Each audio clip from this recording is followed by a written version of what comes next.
Saint Teresa of Avila, who we celebrate today, lived during quite a tumultuous period of history. She lived in the early years of her life, living in Spain.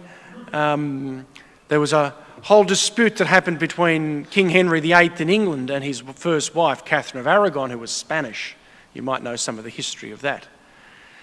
There was also the Protestant Reformation that happened, and then there was a series of separations that happened, and then there was a thing called the Council of Trent, where the church was trying to bring about a reform within itself.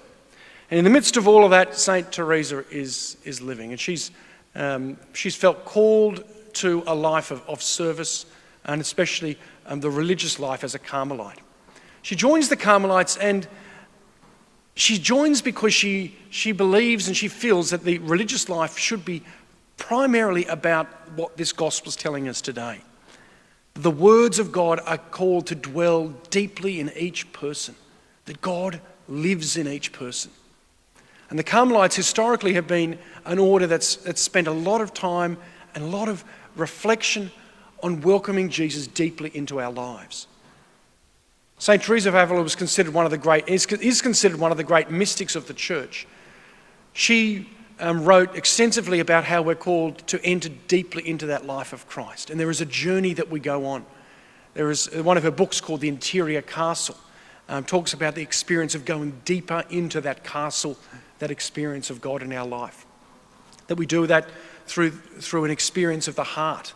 We do that through an experience of peace. We do that through an experience of charity. And we do that in an experience of deep adoration. She called us to experience that through our prayer. Our prayer shouldn't just be about externals. It should be going to the heart. It should be going to peace. It should be going to union. Unfortunately, within the Carmelite order, when she joined, and after a period of time, she realised that many of the sisters within the convent were not focused on the heart of Jesus Christ. They weren't focused on union with Jesus Christ.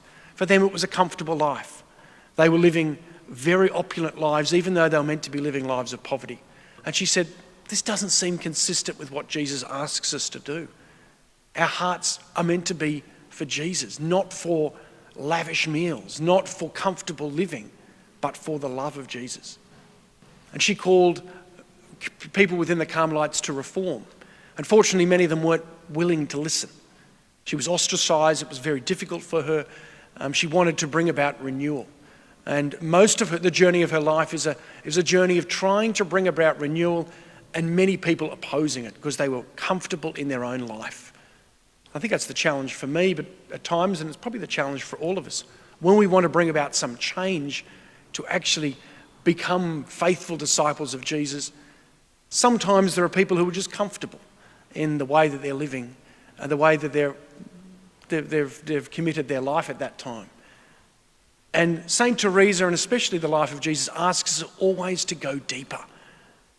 If you go to a castle, Saint Teresa says, you don't just stop at the moat or the bridge. You want to go deeper. You want to go across the bridge. You want to go into the castle. And then from there, you want to go to one of the rooms, the first room. And then you want to go deeper and deeper into the castle, because there is a certain safety in that, but there's also a discovery in that as well. And that happens with our own life as well. She started what then became known as the discalced Carmelites. The discalced are those who don't wear shoes. That she wanted to live true poverty, and part of that was to not wear shoes. And that was at that moment in history, that was particularly radical for a female religious order not to wear shoes. It was almost like the Franciscans. St. Teresa lived a life of great challenge. She became very friendly and with another saint called St. John of the Cross, who became her spiritual advisor right up until the day of her death. By the end of her life, just 2 years before she died, she received papal approval for the discalced Carmelites, and the discalced Carmelites then thrived and continue to thrive throughout the world today, calling us to that deep personal union with Jesus Christ. That's what we're about. We've all got to, in our own particular way, search for that deep relationship with Jesus, and it is a beautiful thing. Sometimes we need to be taken out of the comfort of wearing fine clothes and fine shoes, as St. Teresa was reminding the people of her time. Let's today recommit to what our faith's about. It's not about all the externals. It's about going deep into the heart of Jesus Christ, into the union of Christ, the peace of Christ, and living out that life through action, through charity. Saint Teresa of Avila, pray for us.